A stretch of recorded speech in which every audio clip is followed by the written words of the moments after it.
Hello students, I welcome you all to your own YouTube channel Easy Science for All.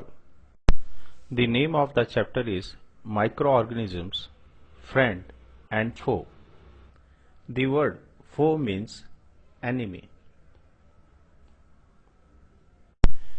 In today's lecture, I am going to give you a brief introduction about microorganisms. But before that, here is an important message for you. When you subscribe, like and share our videos, then it motivates us to come up with new informative videos. Students, do you know that living organisms around us can be classified into two categories?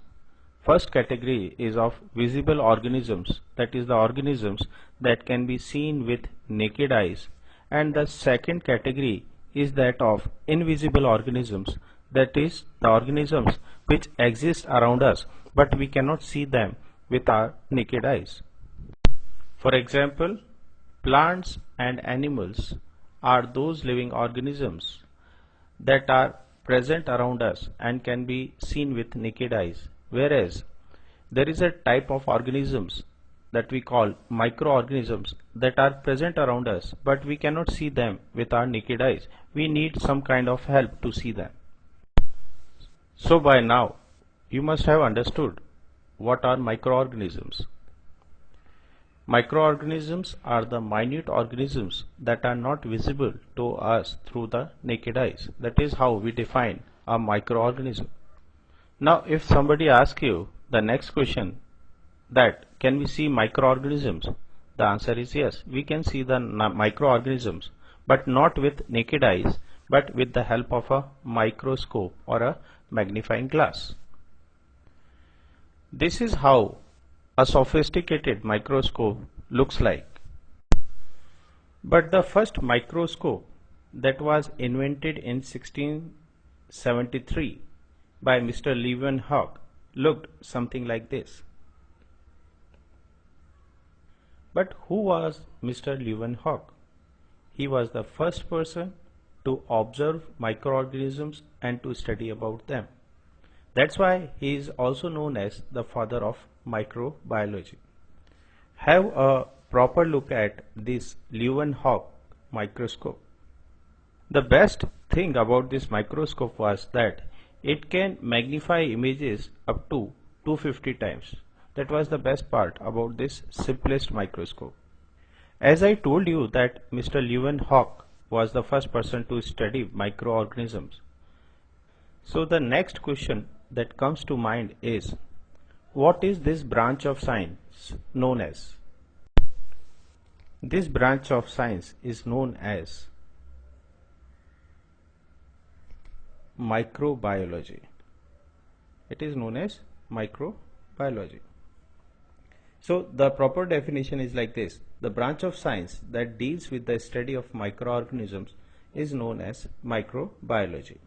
These microorganisms, which are very small in size, such that they cannot be seen with naked eyes, have been further classified into 5 more categories, and these categories are viruses, bacteria, fungi, protozoa and algae.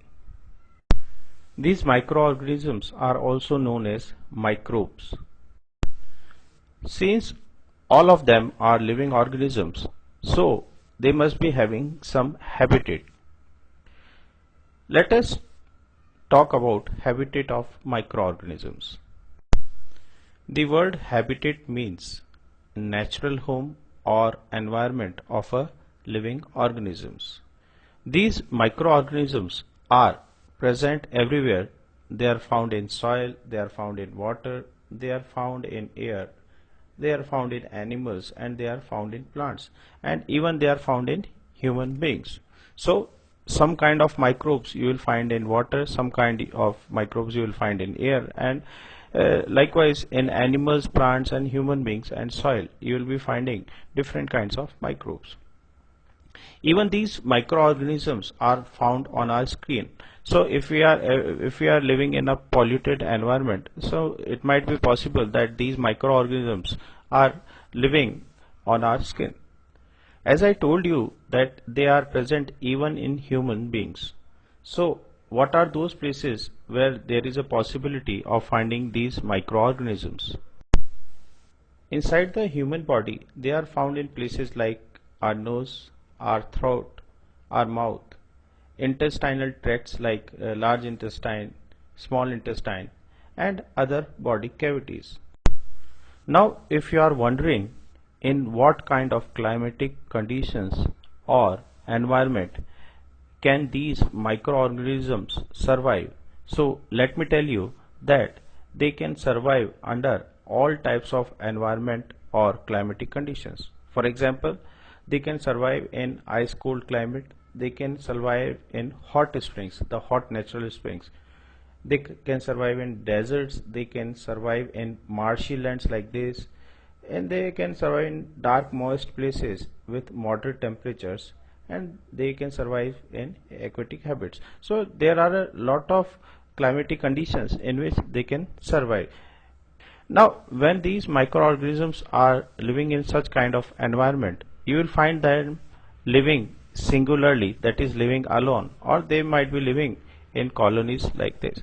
Okay, so this is just a picture representation, a creative representation. They do not live in houses like this. It means that they live together, they live in the form of colonies. That is what is the meaning of this picture. Now if we talk about the living carriers of these microorganisms, then humans, animals and plants, all these kind of living organisms are the carriers of microorganisms. That is, microorganisms can stick to their body and they can move from one place to another. So that is how these are carried away by the help of these living organisms. Of course they can be carried away by non-living components as well, like water, soil, air, etc. But here we are talking about living organisms in particular. So that's it for now. If you have any query regarding this video lecture, you can comment to us. And don't forget to subscribe our YouTube channel, that is Easy Science for All. Thank you.